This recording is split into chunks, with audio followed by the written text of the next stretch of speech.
ओम साईं राम। हमारे YouTube channel Shirdi Sai वंदना में आप सभी साईं भक्तों का बहुत-बहुत स्वागत है। आज मैं आप सबके साथ जो अनुभव शेयर करने वाली हूँ, वो इस बात का प्रत्यक्ष प्रमाण है कि जब हम बाबा की पूजा करते हैं, उनकी प्रार्थना करते हैं या किसी भी माध्यम से हम बाबा के साथ कनेक्ट होते हैं, तो बाबा की ऊर्जा, बाबा की शक्ति, बाबा की वाइब्रेशंस हम ऑब्जर्व करने लगते हैं, मतलब ग्रहण करने लगते हैं। आपने ये अक्सर महसूस किया होगा कि मान लीजिए हम आग के पास बैठे हैं, तो आग की गर्मी हम महसूस करते हैं। हम अगर किसी पानी के स्रोत के पास हैं, हम किसी नदी के पास हैं, तो हम उस पानी की शीतलता को महसूस करते हैं। मान लीजिए हम किसी जंगल से जा रहे हैं, बहुत ग्रीनरी है, पेड़-पौधे लगे हुए हैं, तो वहाँ की हवा में हमें ठंडक महसूस होती है। इसी प्रकार जब हम उस परम शक्ति से कनेक्ट होते हैं, जब हम बाबा के प्रत्यक्ष जाते हैं, तो हमें बाबा की ऊर्जा, बाबा की शक्ति, बाबा की वाइब्रेशंस महसूस होती हैं और हम उन्हें ग्रहण करने लगते हैं। मैं आपके साथ जो अपना अनुभव शेयर करने वाली हूँ, वो बात है 19 मई 2022 की। एक्चुअली क्या होता है कि जैसे हम सभी लोग आजकल फ़ेसबुक, इंस्टाग्राम इसका मतलब सभी लोग अपने फ़ोन में यूज़ करते हैं। उसमें बाबा से रिलेटेड बहुत से मैसेजेस भी आते हैं। तो लोग क्या करते हैं कि उन मैसेजेस को पढ़ने के बाद ऐसा वो फ़ील करते हैं कि जैसे बाबा हमसे ऐसा कह रहे हैं। मतलब मोस्ट ऑफ द पीपल उनको वो पर्सनली ले लेते हैं। लेकिन मेरे साथ क्या है कि मैं कभी भी उन मैसेजेस को पर्सनली नहीं लेती हूँ। उसमें चाहे कुछ भी क्यों ना लिखा हो, कुछ पॉज़िटिव हो या नेगेटिव हो, मैं कभी उसे पर्सनली नहीं लेती हूँ। हाँ, बाबा के मैसेजेस से मुझे जो सीखने को मिलता है, मैं वो ज़रूर सीखती हूँ। लेकिन उसके अच्छे या बुरे प्रभाव से मैं अपने दिमाग में कोई भी वहम या कोई भी एक धारणा नहीं बना लेती हूँ।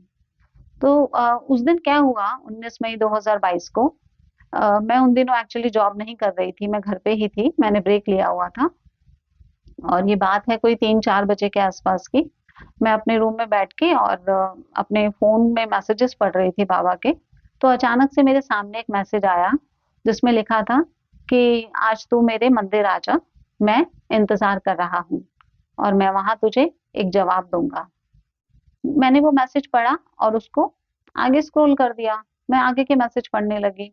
फिर 2-4 मैसेजेस के बाद वो मैसेज फिर से मेरे सामने आया कि आज तू मेरे मंदिर आ जा, मैं तेरा इंतज़ार कर रहा हूँ। तो मैंने फिर उसको आगे स्क्रॉल कर दिया।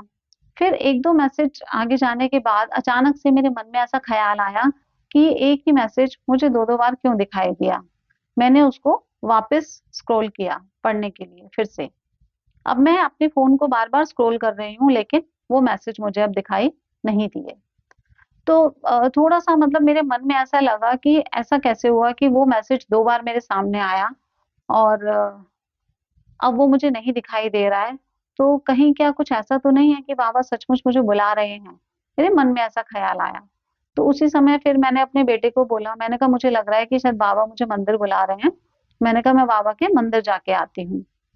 तो मेरा बेटा एक्चुअली क्या अक्सर शाम को 5 बजे के आस-पास वो उस समय 11 साल का था, तो शाम को 5 बजे के आस-पास वो अपनी साइकिल से पार्क जाया करता था खेलने के लिए।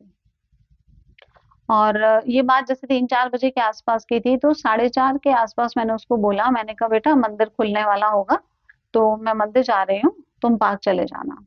तो उसने कहा ठीक है मम्मा मैं चला जाऊँगा।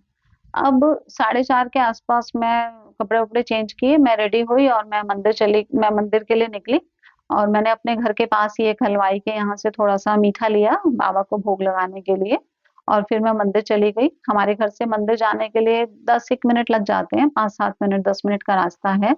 फिर मैं मंदिर गई, जब मैं मंदिर पहुँची तो मंदिर खुल गया था, लेकिन बाबा के सामने का पर्दा जो था, वो भी डला हुआ था।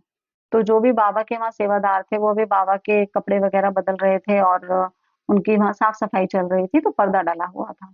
तो मैं वहाँ जाके बैठ गई और भी भक्त वहाँ पे बैठे हुए थे। तो उस समय का समय मतलब ये पौने 5 और 5 बजे के बीच की बात है। और मैं वहाँ जाके बैठ गई और मैं बाबा से बात करने लगी। मैंने कहा, "बाबा, आपने मुझे आज क्यों बुलाया है?" फिर मैंने कहा, "बाबा, अभी तो पर्दा डला हुआ है, तो चलो ठीक है, मैं इंतज़ार करती हूँ। जब पर्दा उठेगा तो फिर मैं आपसे मिलूँगी और उसके बाद मैं भोग लगाऊँगी और उसके बाद मैं घर जाऊँगी वापस।" अभी मैं बाबा से बात कर ही रही थी, तो जैसे सभी के साथ होता है कि जब हम मंदिर में बैठे हैं, तो हम बाबा से अपने परिवार के लिए, अपने फैमिली के लिए, अपने बच्चों के लिए हम प्रार्थना करते हैं। तो मैं भी बाबा से प्रार्थना कर रही थी कि बाबा, मेरे परिवार पे अपने कृपा बनाए रखना, मेरे बच्चे की हमेशा रक्षा करना, हमेशा मेरी मदद करना। मैं अगर किसी गलत रास्ते पे हूँ, तो आप मुझे सही रास्ता दिखाना। बहुत सी चीज़ें मतलब मेरे मन में चल रही थी और मैं बाबा के साथ उस समय कनेक्ट थी। तो बाबा से वो बात करते-करते मैंने देखा कि मेरा फ़ोन बज रहा था। तो मेरा बेटा एक्चुअली जहाँ जिस पार्क में खेलने जाता है, उस पार्क के सामने ही मेरी एक फ्रेंड रहती है, उनका घर है वहाँ पे। तो वो अपनी साइकिल उनके घर पे खड़ी करता था और फिर वो वहाँ खेलता था और खेलने के बाद अपनी वहाँ से साइकिल लेके वो वापस घर आ जाता था। तो उस दिन भी ऐसा ही हुआ, वो य घर से गया और अब मैं तो मंदिर में बैठी थी उस समय, तो मेरे फ़ोन पे मेरी फ्रेंड का फ़ोन आ रहा था, लेकिन मैंने उसका फ़ोन नहीं उठाया क्योंकि मैं बाबा के साथ कनेक्ट थी, उनसे बात कर रही थी, तो मैंने कहा कि मैं मंदिर से बाहर निकल के फिर इससे बात करती हूँ। मैंने फ़ोन नहीं उठाया और मैं बाबा से बात करती रही, फिर बाबा का पर्दा खुल गया, फिर मैंने बाबा को भोग लगाया और बाबा को मत्था टेका और वो प्रसाद वहाँ बैठे हुए जितने भी भक्त बैठे थे, मैंने उन सबको वहाँ बाँटा और मैं मंदिर से बाहर आ गई। अब जब मैं मंदिर से बाहर आई तो मैंने अपनी फ्रेंड को कॉल किया कि वो मुझे कॉल क्यों कर रही थी। तो जब मैंने उसको फ़ोन किया तो उसने सीधा मुझे बोला कि यार, आज तो तेरा बेटा बच गया। तो मैंने कहा, बेटा बच गया मतलब क्या हुआ? तो कह रही कि ना एक्चुअली हुआ क्या, जब ये मेरे घर के पास ही मतलब पहुँचने वाला था, उससे पहले ही अचानक से एक बैल भागता हुआ मतलब उसकी तरफ आया और जहाँ से वो जा रहा था वो रास्ता बहुत ज़्यादा चौड़ा नहीं था। तो एक साइड पे गाड़ी थी और एक साइड उसकी साइकिल थी और सामने से बैल भागता हुआ आ रहा था और उस बैल ने उसकी साइकिल को टक्कर मारी और मतलब वो मेरा बेटा गिर गया और उसके गिरने के बाद वो बैल उसकी साइकिल के ऊपर से चढ़ के वो भागा और मेरे बेटे की साइकिल का आगे वाला जो पहिया था वो बिल्कुल टूट गया। इवन जो उसकी वो तार वगैरह लगे रहते हैं साइकिल में वो टूट गए और वो भी वहीं पे गिर गया और वो बैल उसके ऊपर से चढ़ के चला गया। लेकिन जब मेरा बेटा उठा और अपनी उस साइकिल को खींच-खींच के वो उनके घर तक लेके गया, तो मेरी फ्रेंड ने मुझे बताया, कह रही कि देख, साइकिल का तो बहुत बुरा हाल हो गया है, वो चल भी नहीं पा रही है, लेकिन हाँ, तेरे बेटे को कुछ नहीं हुआ और वो बिल्कुल ठीक है। तो उस समय मेरे मन में मतलब अचानक से ऐसा महसूस हुआ, मैंने कहा कि बाबा, शायद आप इसीलिए मुझे मंदिर बुला रहे थे।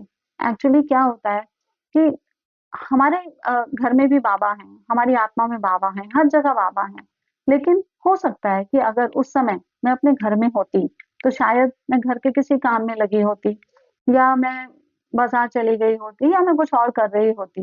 लेकिन बाबा को ये पता था कि उस समय उस मेरे बच्चे को बाबा की उन शक्तियों की, बाबा की रक्षा की बहुत ज़रूरत पड़ने वाली है। तो बाबा ने मुझे एक ऐसा मैसेज दिया कि उन्होंने मुझे मंदिर बुला लिया और मंदिर बुला के वो जिस समय ये हुआ, उस समय मैं बाबा से कनेक्ट थी। उस समय मैं बाबा से बात कर रही थी और अपने परिवार के लिए बाबा से प्रार्थना कर रही थी। और दूसरी तरफ वहीं मेरे बच्चे के साथ ऐसा एक्सीडेंट हो रहा था। तो बाबा से जो मेरा कनेक्शन था, बाबा की जो वाइब्रेशंस उस समय मैं ग्रहण कर रही थी, जो ऑब्ज़र्व कर रही थी, शायद उन्हीं शक्तियों ने, उन्हीं बाबा के आशीर्वाद ने मेरे बच्चे की रक्षा की। तो मतलब इस बात से आप लोगों से इस चीज़ को शेयर करने का जो मेरा कारण है, वो ये आपसे शेयर करना है कि जब भी हम किसी परम शक्ति के साथ कनेक्टेड होते हैं, तो वो उनकी जब शक्तियों को हम ऑब्ज़र्व करते हैं, ग्रहण करते हैं, तो वो केवल हमें फ़ायदा नहीं पहुँचाते हैं, बल्कि हमसे जुड़े हमारे परिवार, हमारे दोस्त, हमसे जुड़ा हर व्यक्ति उन शक्तियों को, उन वाइब्रेशंस को, उस ऊर्जा को, वो ऊर्जा उनके लिए भी काम करती है। वो उनके ऊपर भी असर करती है। जैसे बोलते हैं कि संगत का असर होता है। तो ये भी एक उसी तरह से है कि अगर हम अपना अधिकतर समय मन ही मन बाबा से कनेक्ट होके बिताते हैं, तो बाबा की जो वाइब्रेशंस हैं, जो बाबा की शक्तियाँ हैं, हम उन्हें ग्रहण करते रहते हैं और जो लोग हमसे कनेक्टेड होते हैं, वो शक्तियाँ उन तक भी जाती हैं, वो शक्तियाँ उन पर भी प्रभाव डालती हैं।